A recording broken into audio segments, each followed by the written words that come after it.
Hello, everybody, and welcome to our discussion of the state of global displacement and refugee advocacy. I'm Eric Schwartz, president of Refugees International, and I'm delighted to welcome you all here today. This event has been publicized as my final public event as president of Refugees International before my own transition back to the Humphrey School of Public Affairs at the University of Minnesota. So I ought first to express my deepest appreciation, not only to Refugees International, but to the broad community of individuals and groups working in such a dedicated way to support the well-being and the rights of those affected by displacement and humanitarian crises. And this, of course, includes critical agents of change, refugees and other forcibly displaced persons and local organizations working to realize rights and ensure basic justice. And I'm just thrilled today to welcome the UN High Commissioner for Refugees, Filippo Grandi, and the newly appointed Chief Executive Officer of Asylum Access, Sana Mustafa, for this conversation. So first, I want to say a few words about each, and then I'll give each the opportunity to say a few words, and then we'll just go into it. Although the High Commissioner has spent the major part of his 4-decade career at UNHCR, with much, if not most of it, outside of headquarters, I should note that he was very early in his career in the NGO community, working at both Amnesty International and Catholic Relief Services. And I've had the pleasure of working with Filippo in a number of contexts, including when he served as Special Assistant and Chef de Cabinet for UN High Commissioner Ogata, and when he was Commissioner General of the UN Relief and Works Agency for Palestine refugees in the Near East. And when he was in that role, I saw and sought to support his determination to ensure aid to and rights for refugees without regard to politics and with a commitment to core humanitarian principles. The High Commissioner has throughout his career and in his current critical role been a tireless advocate for the rights of refugees. I'm also delighted to welcome Sana Mustafa, the newly appointed Chief Executive Officer of Asylum Access. Congratulations. The NGO advocacy organization focused on legal empowerment of refugees and policy and global systems change that prioritize the rights and recognize the agency and power of refugees and other forcibly displaced persons. We have been at Refugees International proud to partner with Asylum Access as well as with the Center for Global Development on a just released report on labor rights for refugees around the world, and to happily borrow from Asylum Access's short bio of its new CEO. Sana Mustafa is a movement leader in the forced displacement sector, a feminist human rights activist fighting against systems of oppression in Syria and around the world. Her work has been informed by her experiences as a brown, queer, Arab, and forcibly displaced woman, and she has led global efforts for the representation and inclusion of forcibly displaced persons in critical decision-making for. So before I begin, let me just welcome the High Commissioner, Filippo, and Sana.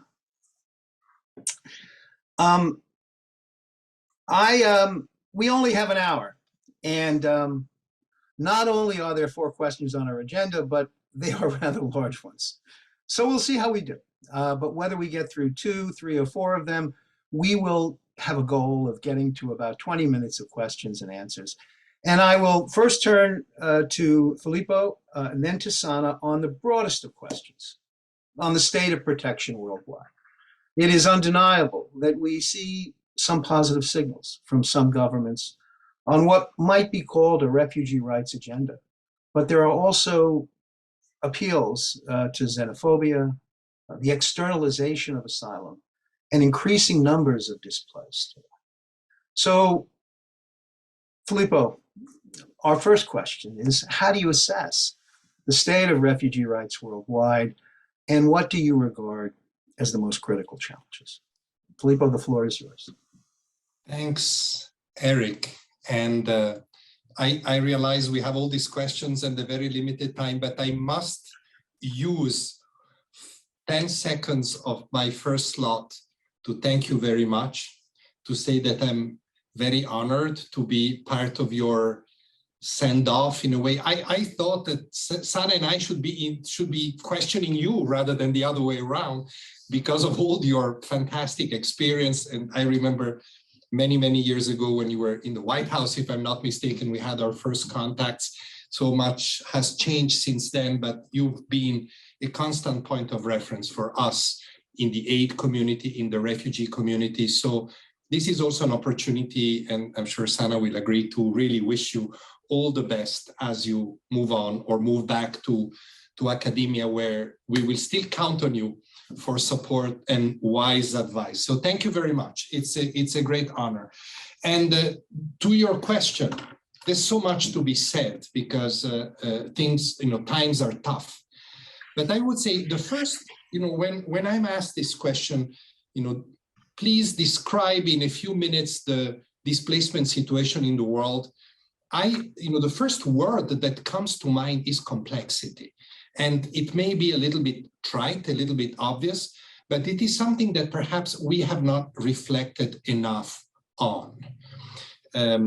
Displacement is today both a symptom and the consequence of many complex interlinked factors that you're all aware of. Wars in particular, conflicts, this is still a very important driver, but also social and economic inequities, demographic factors, climate, food shortages, you name it. The list of factors is very, very long. I would add a feature that has always been strong. You mentioned the days when Sadako Ogata was the High Commissioner 25 years ago. We spoke a lot back then about the lack of political solutions. This has become pretty dramatic today with the Security Council that can basically make no decision on anything or implement no decision even on pure humanitarian issues. And to crown all this, what you refer to, a shameless politicization of the refugee/migration issue for most often electoral purposes. Some politicians have understood that to instrumentalize that, to present that as invasion or stealing of, or threat to security of, or threat to values or threat to jobs, is a powerful electoral argument. They're using and abusing it to no end. And this has created an atmosphere, especially in wealthy countries, that is of extreme concern to us. And this is, this was the case during the previous US administration. This is the case in the UK today. This is going, I'm afraid to say, very soon to be the case in my own country, Italy, and in many other places. And this, of course, permeates the overall attitude of the world towards people forced to be on the move, because as I always tell politicians in the rich countries, if you insist on pushbacks and limitations and restrictive legislation, etc., what am I to tell to countries that receive the bulk of the displacement, countries that are usually poorer countries with less resources, and whose doors remain open, but for how long, when they watch what's happening in rich countries with this attitude. There are, of course, and I'll try to be very quick, there are, of course, some positives. I think we should never be too negatives. What Colombia has done, you're familiar with that. What President Duque, who's now just ex-President Duque, what he did a couple of years back, giving temporary protection to millions of Venezuelans, was quite a good and courageous precedent. I was a few months ago in West Africa to declare what we call the cessation clause, the end of refugee status for Ivorian refugees. But unfortunately, these positive examples remain patchy. There are patches in a bigger fabric of more fragile protection. Ukraine has been an important factor. I think whatever we discuss today, we should not forget that. It's been a rough start with discrimination against some of the people fleeing Ukraine, but by and large, the Ukrainians in particular, and we're talking about millions, were taken in Europe in an effortless way. Temporary protection was declared, freedom of movement, access to jobs and services. Now, you may say, of course, that's understandable. The politics behind that are driving it. So be it. But it proves the point that if a rich continent like Europe that fusses so much about refugees is able to do it for 7-8 million people, surely they can do it for smaller numbers arriving on boats that continue to be a nightmare in protection terms. And finally, a final point I wanted to make, because there's many, many others that we should make, but to close this initial intervention, this is the time, and I really respect what things that people like Sana and others do in civil society. This is really the time to stand strongly for principles. It is really the time to do it.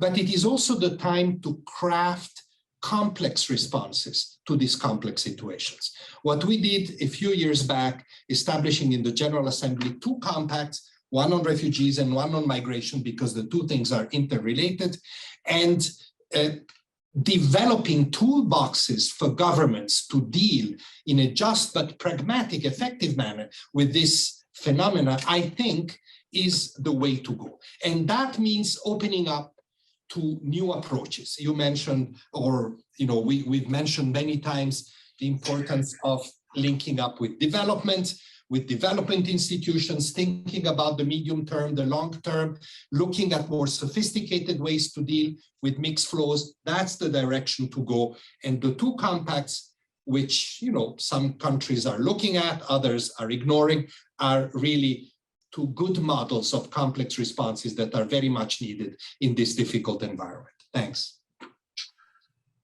So many thought-provoking comments. So, Sana, you heard the question.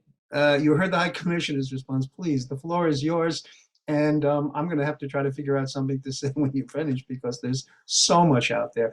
And we're not going to worry too much. We're going to worry a little bit about the time, but we're not going to be overly concerned about the time. When we get to the end, we'll be at the end. Sana. Thank you, Eric. And I want to take a minute to say thank you for bringing us together with the High Commissioner and for your team for putting this together. I know it was also your birthday yesterday. It's my birthday today, so happy birthday to us. To all of us. Yeah, to all of us, to all the Leos in August. And it's really a pleasure to be with both of you here today to have this important discussion. I think, just as the High Commissioner mentioned, it's really hard to understand the current realities of the first displacement sector without describing it complex, and also without describing it very political when it shouldn't be political, and then and really depoliticized when it should be political. And I think for me personally, and I think for us at Asylum Access, the way we try to understand the current realities is by understanding the roots of them. And it's really hard to look and try to understand when did it start and how did it start, to try to think how we can address it right now.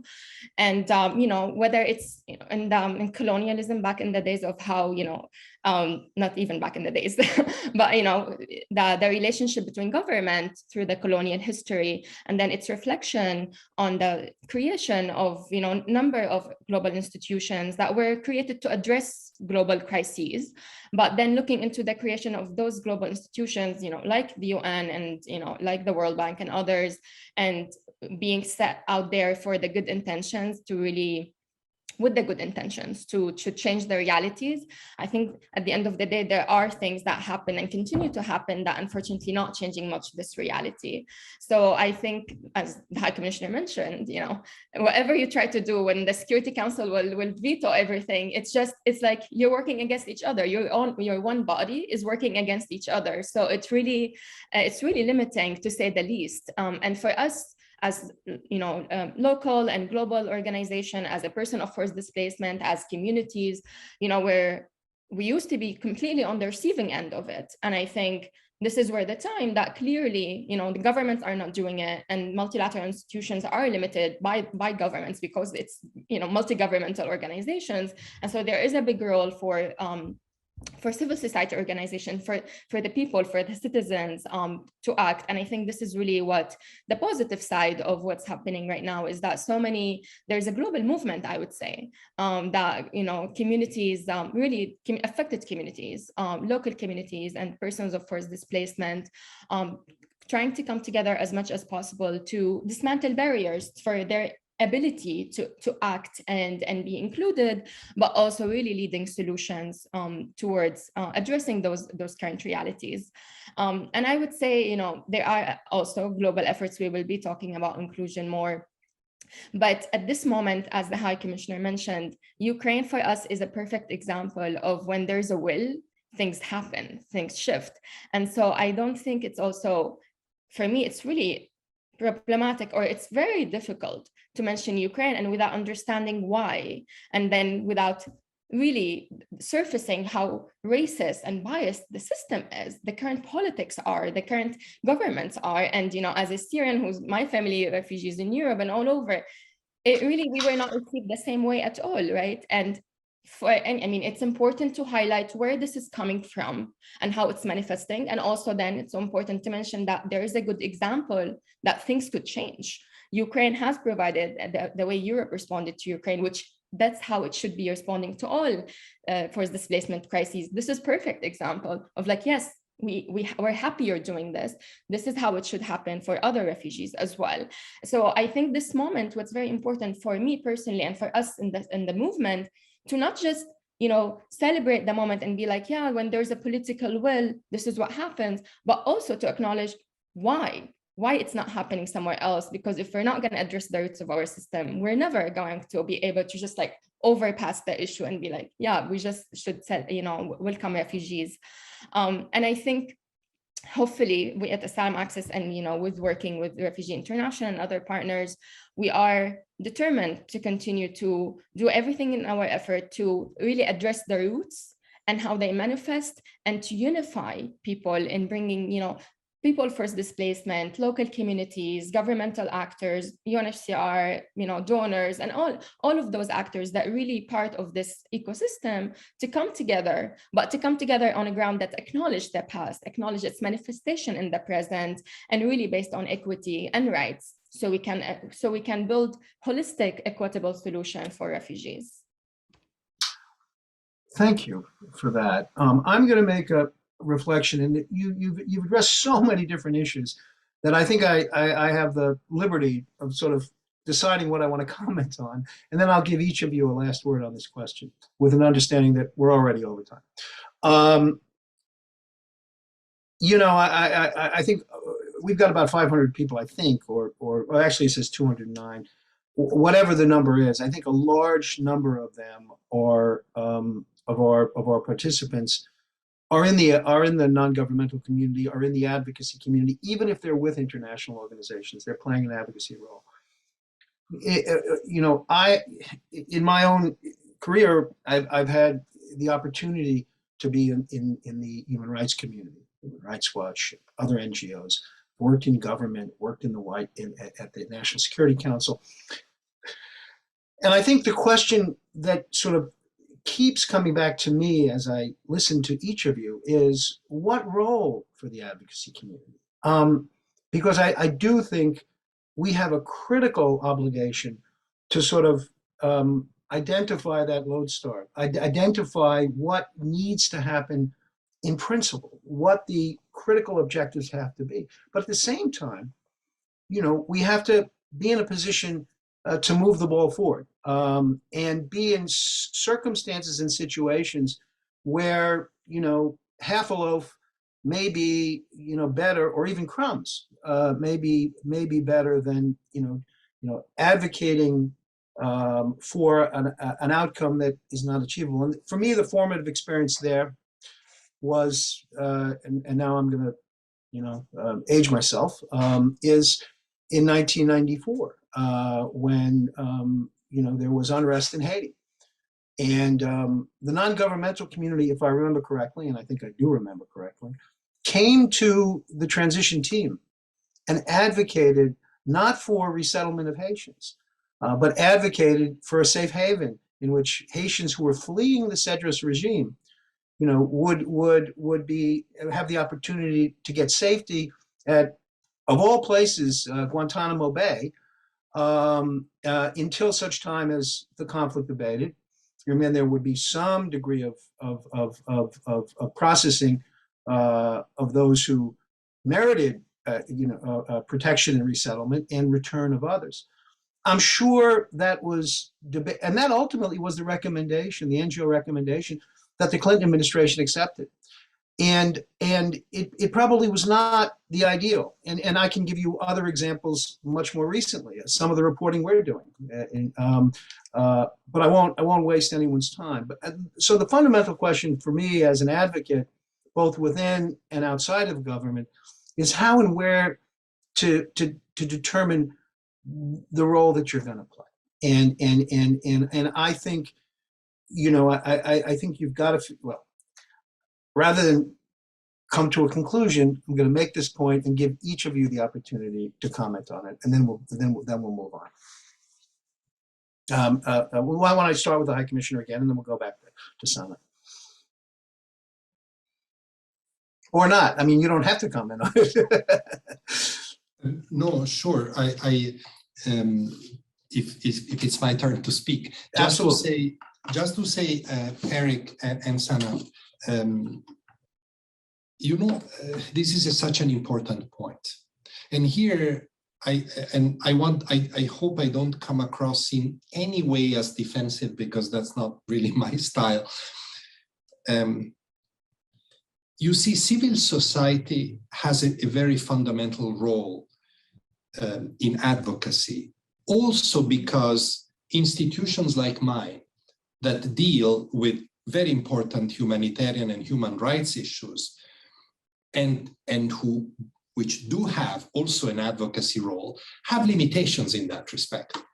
Inevitably, we are a governmental organization. We're not a non-governmental, and that's also our strength, because being governmental, we can exercise certain pressures that non-governmental organizations cannot exercise. But by the reverse, the reverse of that is that the space that is given to us is more constrained, is more complex. And therefore, I think to partner with civil society around advocacy on difficult issues is so often the way forward for us. There needs to be understanding on both sides. There needs to be understanding on civil society side of our own constraints, and there has to be an acceptance by organizations like mine and others that the advocacy of civil society sometimes can hurt even what we do, can be tough, can be difficult to manage. I think that if we come to some good and mutual understanding of how we can be useful, in the end, we have the same goal, to be useful to the people that are impacted by conflict, by inequalities, by discrimination, by racism, whatever. So I think that if we come to a mutual understanding of that, that we can both contribute in different ways, this is the way to go. And I'm saying something that is happening every day. We're all trying to work together. But I want to add a point, because I don't know if we're going to move on that as the next topic, but just let me flag it and maybe we can elaborate. There's a lot of discussion on refugee participation, right? That's what we call very broadly participation in decision-making, in policy discussions, and so forth. We can discuss that because I think it's a very fascinating and important subject. But one important thing is that we need to recognize is that the best advocates, I talk about refugees because this is what I deal with, the best advocates for refugees are refugees themselves. So we need to create space for that advocacy to be heard, to be impactful, to be free, and to be exercised. And I think this is where we all have a common interest. It's not easy, and we can talk about that because I'd be interested to say more, maybe in a more detailed question. That's a key advocacy point. That's my point at the moment that I wanted to flag. Okay, and Sana, we will get to that bigger question that the High Commissioner addressed, so you don't have to deal with it now. That's the very next topic. So please, but comment on the conversation thus far if you'd like to. Yeah, I mean, absolutely. Advocacy, as an activist myself since the Syrian revolution, I believe rights and advocacy is the solution for things. There's a reason I am also like, I joined Asylum Access in the past 2 years, and I am committed to Asylum Access because we are an advocacy organization. And, we believe when you give people rights, you give them agency.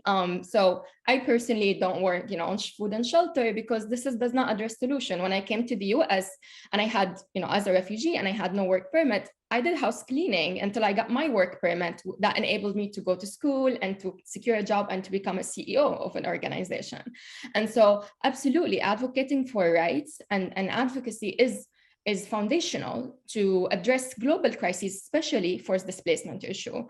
And I would say, every actor has a different role. As the High Commissioner mentioned, maybe like your multilateral organizations, multi-governmental organizations like UNHCR has its advantages and positioning, but also has its limitation because it is a governmental organization versus a Refugee International or Asylum Access or a refugee-led organization or a local organization. Every actor has an important role to play and a different role to play. And I think it's about kind of navigating those realities. But what's very important is that at least we all should have advocacy component. And this is what I think one of the issues right now is that because advocacy is seen political, there's a huge focus on humanitarian development that's apolitical, and humanitarian development is political by nature as well. So I think this is one of the misperceptions when we talk about advocacy in our sector. Even when you talk to donors, like, no, we don't do advocacy. And to get humanitarian assistance across the border, you need advocacy. That's like, you need political work. And so I think like reclaiming and correcting the perception around what advocacy work is, what rights work is a responsibility to all of us to continue to do that, to educate, especially with donors, and to work within our limitations and to advocate the different points the different entry points and advantages that every actor brings. And most importantly, as the High Commissioner mentioned, the people who have the lived experience itself, are the best advocates for themselves. And this is like maybe a segue to the second question we'll be talking about, but historically movements only succeeded when they are people-led. And so also looking into the barriers into that, why it's not happening, the barriers into that, and allowing this more to happen would be a discussion we will have, but I think it will continue to be a priority, I think, in our sector in the years to come. Thank you. And thank you for that expression of support for the role of humanitarian advocacy, because of course we are in the very same boat and at Refugees International. And I would add that we are, as I'm sure Asylum Access is, we're often, contacted by NGO service delivery organizations who say to us, we need your help in advocating on this issue because we're on the ground and our capacity to advocate is limited. And so, I just have to support your words about the importance of advocacy. So now we're going to get to that second question, and I'm going to, Sana, I'm going to give you the opportunity to make the first intervention on this, which is international humanitarian organizations, governments, NGOs, others have all urged more authentic and meaningful inclusion of affected communities in decision making. And so, what is your assessment of these efforts to date? The High Commissioner alluded to them. What are the key challenges, and how can they be surmounted? Yeah, thank you so much, Eric. This is, really, I think it's really foundational question too when we talk about forced displacement. And I would say in 2022 in August, we are at probably the best place we have been in this sector in our conversation about participation and the efforts and conversations and the spaces around equity and meaningful participation and inclusion of people of forced displacement in decision making. So I just want to say, like, yes, we are at the best place. However, absolutely, there are so many challenges. As someone who, I would say 8 years ago, really found herself, as I became forcibly displaced by the Assad regime, and after really demanding my rights in Syria and coming to a place where I found my rights that also were deprived, in a place where I thought I should have rights. And I thought, I found people and projects talking about me and really no representation, not in terms of like seeing just people of color, for example, or like women, and no, like literally experienced representation, it wasn't there. It was for me mind-blowing. And then it was more mind-blowing to understand that this has been happening for 70 years. This is, this is the roots of this sector. This is the roots of the solutions that we have right now. And I mean, obviously, I did what's in my capacity at the time, which is kind of like highlighting this, noting this, using my voice, doing storytelling and public speaking to just even like challenge that and reclaim the narrative. And I would say with the advocacy of so many other actors, refugees themselves or non-refugees, this conversation has become more prominent conversation. And there has been efforts in the past years on the global level towards what, we call it localization in the sector. And I would, make a footnote about localization. But the Global Humanitarian Summit in 2016, was one of those global efforts that really aimed to focus on localization, right? And then there was after that the Global Compact on Refugees that had meaningful participation focus as well, and the GIF, the Global Refugee Forum, that really the UN and with the Global Refugee-led Network and Asylum Access and others created a pledge around around refugee participation that so many actors pledged into. The Grand Bargain is another example of global efforts that would show you that on the global level, actors are understanding that this is important. However, the reality is that all these efforts are a step, but they are still falling very short on their own commitment. So, for example, on the Grand Bargain, since 2016, the money to the direct money to humanitarian national organizations was 2.8, and between 2016 and 2020, it's only increased to 3.1. And so there is a commitment there, but we're still falling short on it. And this is not to shame. This is just to say then, why? Like there requires like a question of diagnosis. Why? What's happening? Why it's not going well? And I think it's really hard to understand the why without understanding what are the barriers for localization to happen. Like what are the barriers to local organizations? And I have to say, when we talk about localizations, we're talking about national organizations, maybe even counting national governments in receiving this funding. But when I talk about refugee-led work or local or proximate-led work, I'm talking about really local organizations and refugee-led organizations, which is a subcategory of local actors that's extra marginalized because don't even have access to legal registration or bank accounts to have their organization registered. And so the commitments towards localizations did not inherently address those complexities where, a local organization cannot apply to receive funding from UNHCR because they don't have the legal registration sometimes, and another time because frankly, the partnership agreements are so complicated. You need a PhD and you need to be fluent in English and have certain organizational capacity to be able to apply for this funding, regardless of the amount of it even to start with. And so I think understanding the internal barriers that we as institutions, as global institutions, house and created, that we ourselves preventing us from living to a commitment that we want to make. And I think the disconnect here is that we're not making a connection between the outward and the inward. We're thinking of participation as an outward commitment, as a what you do.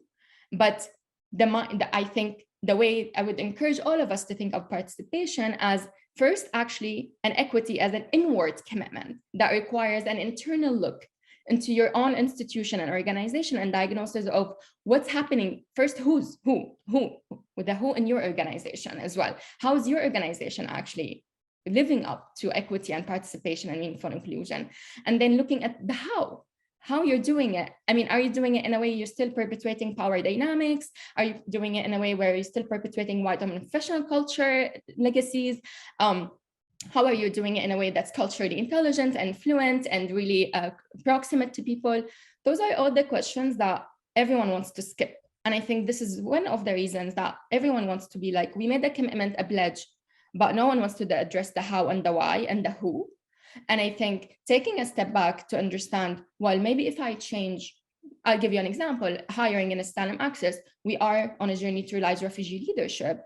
And of course, we had to do a whole DEI diagnosis, a real DEI, not a box checking DEI, but diagnosis of our hiring policies, our job description, the words we use, the channels we use, the interview questions. What are we accessible? Do even people hear about us? How are we accessible to people? To be able to realize one element of that journey, which is increasing and reaching out to communities that actually not only the communities, the privileged communities within refugee displaced communities, because there are privileged communities within that even, to actually reach to other communities. And that's like one example that if we had not done that, we would have not had me and other people who would have, you know, been major lead in creating the Resourcing Refugee Leadership Initiative, which is one of the, you know, the first refugee fund by refugees for refugees.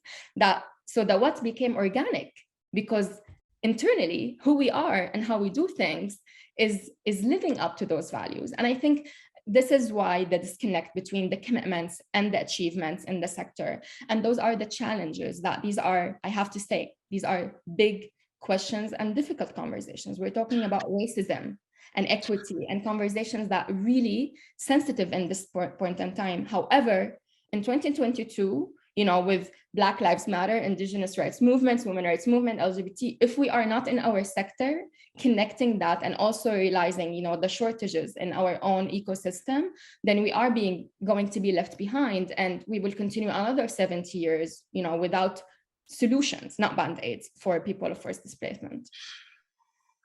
Well, thank you for that. And there is so much there.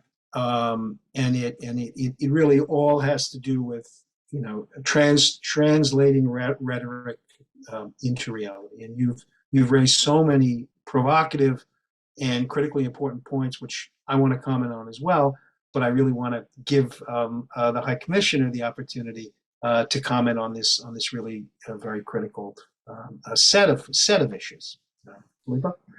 Thanks, Eric. And you know, Sana already, I think, spoke in a very comprehensive way. So I'll just add a few elements to this issue from my perspective. Bearing in mind, and this is not a disagreement with what you both just said, but bearing in mind that I believe, maybe I'm an optimist, or maybe I'm just getting old, that the fact that we now speak so much about that in itself is perhaps just words for now, but it's important rather than not speak about it. You know, things that are in the compact for refugees, for example, on this issue of refugee participation, things that I have observed in, I don't know, in the Global Refugee Forum. Sana, I think your organization at least was there, you made pledges. This would have been unthinkable just 10 years ago or 15 years ago. So that's progress. We just now need to bring into that space concrete elements that make participation real. And I think that this is the big challenge at the moment. I fully agree, but we need to focus on that.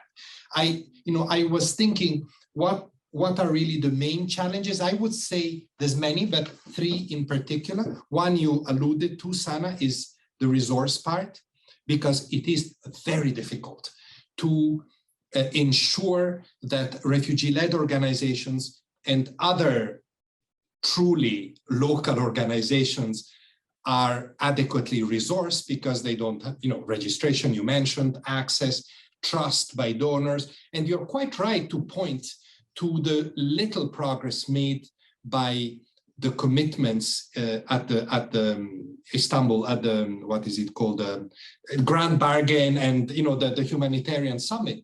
But it's all linked together. If you look at those commitments, there was a commitment, for example, to free up more unearmarked money, unearmarked resources, which is what we need, for example, to fund more of these organizations, because nobody will earmark for those organizations. So you need to have but that has actually gone backwards. So, you know, the use of public money has become more difficult, unfortunately, because of the politics in most donor countries. Parliaments have become much more demanding. They are asking governments to narrow down the use of money to certain priorities. And in all this game, if you wish, very often local organizations pay the price. So we need to remain vigilant on that and use the space that we have. We're trying, we're trying in different ways. We are now implementing small grants for the capacity building of refugee-led organizations. It's still very small, but we're multiplying it. We have a long tradition of partnering with NGOs. 62% of what we do is through local. This is not government, this is local organization. So, we're trying, but of course, we're only one of many, and it is still a small portion of the resources. We need to move further. The other big issue is political, because, I know, there are countries like Canada that now come to our meetings with a refugee or two refugees in their official delegation. This is fantastic. On this, they're really pioneering, because, call it symbolic, or the refugee is there next to the minister speaking, and sometimes he's given the floor, and that is important. That's the way it should go. But most of the governments are still very reluctant to accept that. They cannot say to Canada, don't put a refugee in your delegation, but they will not accept that I recommend that this is done by everybody. You see what I mean? Because they are suspicious. They are afraid of what may come from refugee advocacy. And the third one is more on the refugee side. And this is something I've been grappling with in 40 years working with refugees, almost 40 years, unfortunately. How do you, I was going to use a verb that I think is wrong. I was going to say, let me say it. How do you ensure the right refugee representation? Now that, to use Sana, your language, is colonial. I don't have to ensure, they have to ensure that it is the right representation. But how can I help them do that? Because you see, this is the big issue. We do a lot of work with refugee representatives in situations like Bangladesh, for example, big work. And this includes decision-making on what protection do we have against natural disaster? What's the best way? How can we involve people in education, which has been such a struggle for Rohingya refugees in Bangladesh? How can the community supplement what the government doesn't allow? These things we do. But when it comes to obtaining representation for a public meeting, which is very important for advocacy, then it's difficult. Refugees, like any democracy, this becomes very difficult in a situation in which there are no proper democratic institutions, often because the governments don't want. So I'm just flagging some of the constraints, some of the challenges, but we need to reflect on appropriate representation, good representation, and help refugees get to that particular point. I want to just conclude with one important one. Sure. We also, and back to my initial point, that these things, by now, we can't escape them. Look, I remember when I came back to UNHCR after some years out, and it was obvious to me that the refugee voice was much, I was away 12 years from UNHCR, but in those 12 years, the voice of refugees had made incredible progress with social media, with internet. This is inescapable. Even if you don't want them to speak out, they will speak out, and rightly so. And we need to take into account what they say. This is not something that was a reality 20 years ago. And so there are tools, there are instruments, there are realities. We just need to institutionally move in that direction to make them more acceptable, more effective, and more just.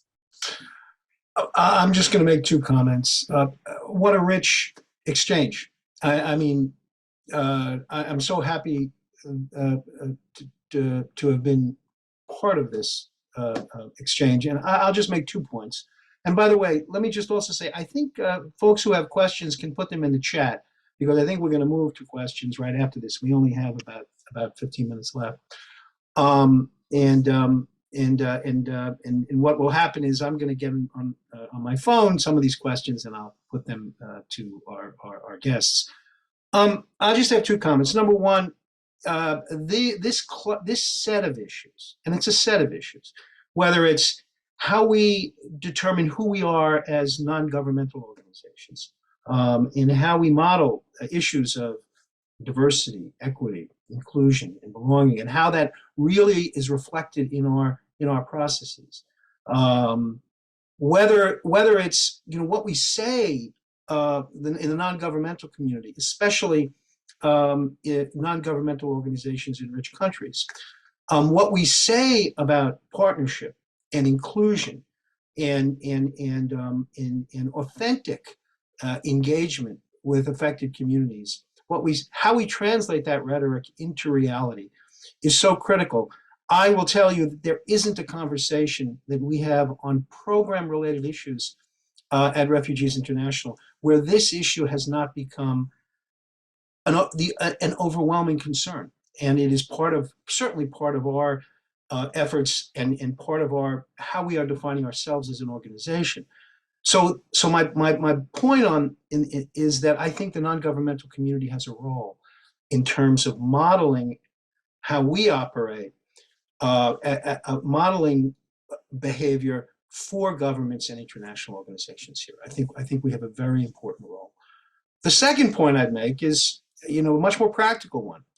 We've been advocating for the Department of State, just to make a decision that we will allocate $20 million specifically in our migration and refugee assistance account, specifically for the support of refugee-led organizations.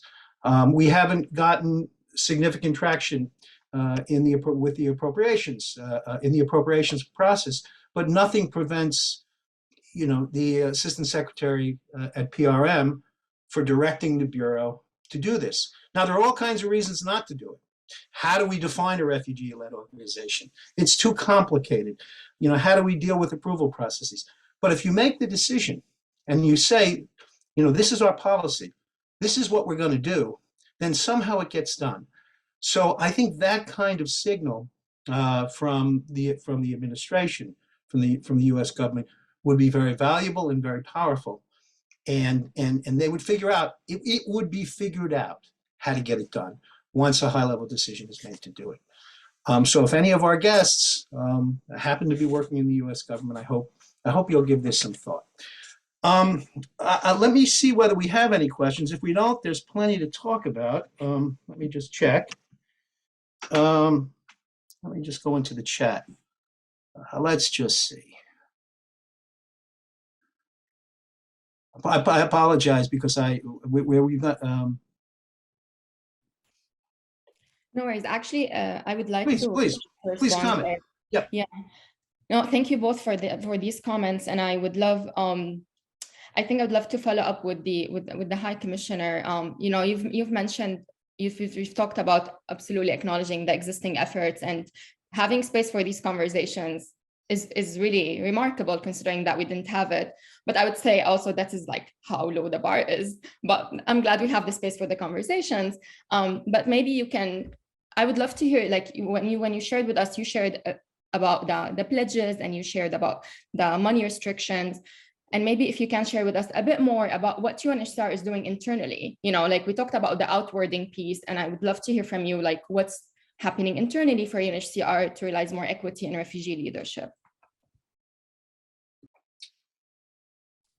Yeah, I don't want to go into too many details, but it's a fair question, Sana. And I did mention this new grant system, small grants it is essentially capacity building for refugee-led organizations, which hopefully leads to their eligibility for bigger funding. This, because we have identified this, and you said it yourself, as a major issue. And that's also what Eric alluded to. If we all move in that direction, then we upgrade, that's the right word, these organizations to a status where then they can do their independent resource mobilization and they're eligible. This requires, unfortunately, quite a lot of investment because, as you said, agreements are complicated. Agreements are not complicated. Well, let me be diplomatic here. I think we can do a lot to simplify agreements, and during COVID, we took advantage of that time to really do a lot of simplification. But part of the complication of these financial agreements is that the demands that are put on us by donors in terms of what we need to prove for the integrity of the use of funds, generate complicated agreements that then impact organizations that have less capacity. So we're trying to address that. We are also, for example, every year now, we try to focus on innovation among refugee-led organization or women-led organization or refugee women-led organization, all the spectrum. And we have instituted there also an award system that is geared very much towards the same. What we're trying to do, and there are many other initiatives, I don't want to be too detailed. What we're trying to do is to have a more explicit agency organizational policy on refugee-led organization. But that's important because that's not just a piece of paper. First of all, that's something that then the entire organization has to align itself to. And then that is something that our membership states have to agree to. And if they agree to that, then that it's easier for us then to go back to what Eric said and ask for resources to support the implementation of this policy. We've done quite a lot of work, but we're not yet there. So it's complex and it's politically complex. Remember, refugees represent constituencies that we often see as humanitarian, but I think you said it yourself, Sana. They're very political for some states. These are also people fleeing for some of the member states that are part of our constituency. So we have to be very, very careful in how we do that, but that's the direction in which we're doing. And I hope that by the time we reach the next refugee forum, which will be in December next year, we will have something to endorse, present, mainstream in practice and in policy. I would only, in closing, thank you for this. This was extremely valuable conversation.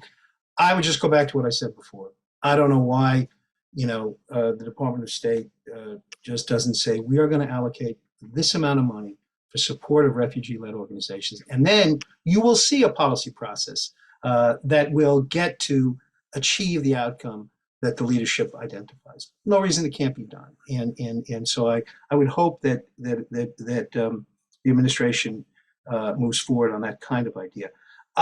We have time for one more question. I think it's a good one because all these questions are great, but we have 7 minutes and I want to say, you want to have time to say thanks. So you've got about 2 minutes each to answer what I think is a question which really sort of is emblematic of a much broader question, as significant as it is in and of itself, which is climate and migration. And what kind of protection alternatives there need to be for those who are who have to flee. And I say this question is indicative of a broader one, is because we know that there are so many people who have to flee, but may not meet the conventional definition of refugee, and may not even meet expanded definitions of the Cartagena Declaration, the African Union. And so I think the climate issue is critical in and of itself, but it really is emblematic of a much broader issue. And so I'm going to give you each 2 minutes to answer that question, which I know is so broad. And why don't I turn first to the High Commissioner, and then I'll turn to Sana, and then we can offer some thanks. I was trying to have Sana speak first on this very complex issue, but I'll do my best in 2 minutes. I would say, yes, Eric, you're right, but let's be a bit careful. And I've looked at some of the questions myself. Let's be careful not to spend too much time on definitions and focus on the realities of what is happening. I say this, first of all, because, and I've seen that this is a proposal made in the questions, putting today, in this day and age, in the context we've seen, to put the convention back on the table for discussion is suicidal. We have to be very careful because we only have space to lose rather than to gain. And the convention, and frankly, I don't disagree with you, but I would say the complements to the Refugee Convention, the African Union, the Cartagena Declaration, European Human Rights Doctrine, they offer ample space for ensuring, if states are willing, of course, the protection of those that flee because of climate factors, or more often than not, the reality is that they flee also because of climate factors. But, you know, climate change brings conflict.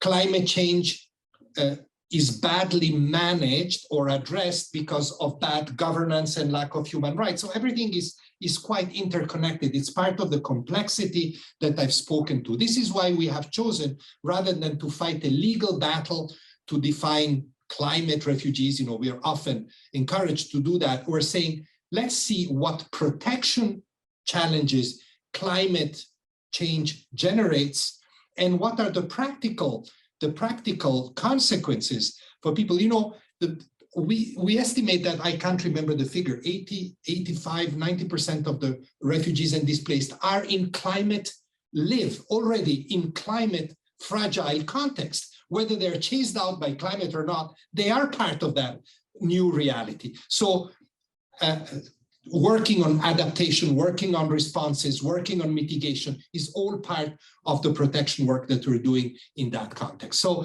you know, colleagues were telling me, and I'll close here, you know, UNHCR has never spoken about war refugees. We speak about refugees.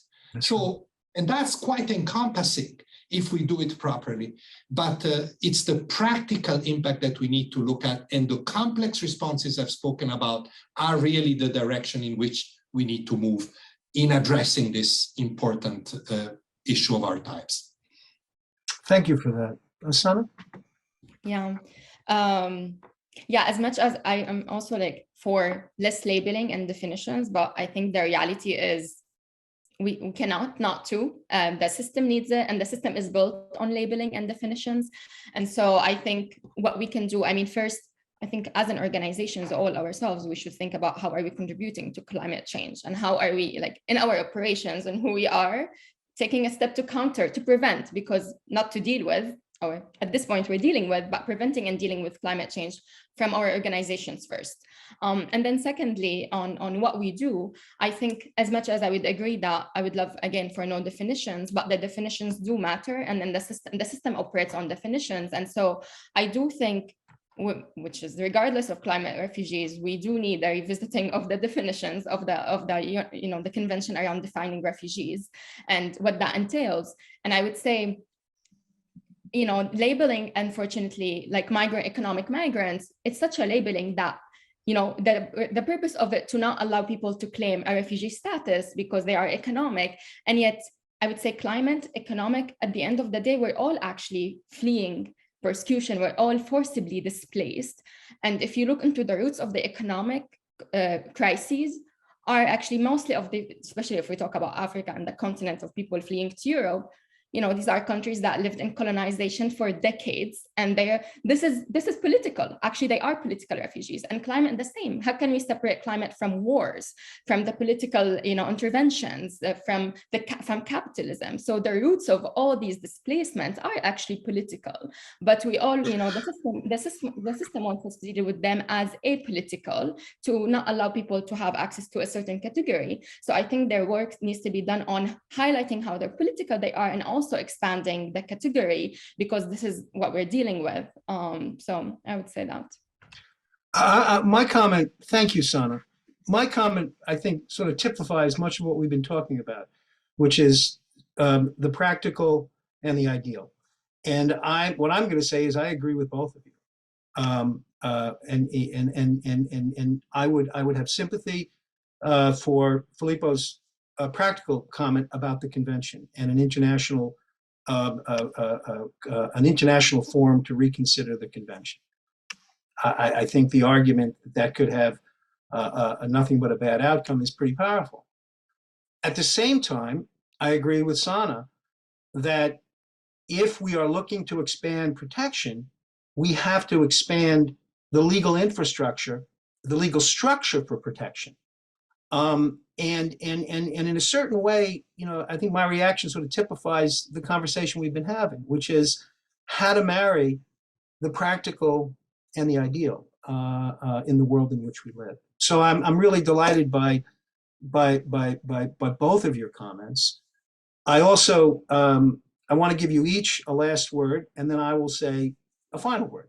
So let me turn first to Sana, and then Filippo, you'll have the penultimate word, and then we'll close the event. Sana? Yeah, thank you, Eric. Yeah, I would say, change, radical change requires radical ideas. And I would say, we are doing it. And even, I would give an example of we are legally and compliantly sending money to unregistered refugee-led organizations. So things are happening. Actually, it's not, they are married, the practical and the ideas are getting married more and more. And I think it's very important for us to move forward at Asylum Access and in the movement of refugee leadership together, and to not skip the roots of things and the understandings of things and the acknowledgement of the history and the present, just in the attempt of fixing. This doesn't fix, this just puts a band-aid. So thank you for also creating the space for us for this conversation. I hope this is not the end. This is the beginning of conversations, because clearly all of our institutions are navigating similar changes with wanting to achieve a goal, wanting to go to a shared goal. So I really hope we can continue sharing kind of our struggles and maybe lessons learned, because there are practices that are happening to address all the challenges that have been mentioned here. Thank you so much. Filippo. I would simply say that, back to some of the points we've made, I think we have really two big tracks to follow. One is that of complex responses, as I've mentioned. And believe me, sometimes when I observe what is happening near here in Geneva, Europe's borders, I wonder, are we good enough to suggest, to help states craft the right, just and effective responses to the extreme, or next to you, the southern border of the US? Are we good enough in, because, especially governments that think right need help in addressing new phenomena. And I would so much agree with you, Eric, that what we really need to develop is also the legal infrastructure to deal with these new phenomena. The type of trafficking we're looking at, it's not just climate, it's many other things that make the flows complex. And the other big track, so complex responses, and the other big track that I think we need to really look at, and back to the main theme here, is strong advocacy. I am by nature an optimist, well, at least not too pessimistic, but I look ahead, I look at the political horizon, I look at what's happening in climate, in conflict, in all the big issues. We are going into a more and more difficult reality. And as we try to adapt in our responses, we need to stay on course on strong defense of human rights, including of those that are forced to be displaced. So we look at you, civil society, and I count you on civil society too, including in your next assignment, Eric, as allies with whom to work. It's going to be an important and difficult cause. Thank you. Thank you so much for having me here. It was great. What a rich conversation, and I think it will be available as well. I think we're recording. I'm sure we're recording it. I want to just offer my heartfelt thanks, to Filippo Grandi and Sana Mustafa for a very valuable conversation. I thank you for your willingness to take the time to have this conversation. We've dealt, I think, with the real critical issues that all of our organizations are grappling with, and I look forward to these conversations continuing. I also want to thank my organization, Refugees International, for putting this together. Sarah Sheffer and Vice President for Strategic Outreach. And also, I want to thank our interim president, who will be assuming this role when I depart at the end of August, Maureen White, who is also the Refugees International co-chair. So you know that, and as I understand it, the search for my successor is well underway, and I think there'll be more information on that. But for the time being, we're going to sign off again with my most sincere thanks and gratitude to both of you and to everyone who's joined us today. Have a great day. Thank you. Thank you, Eric. Thank you, people.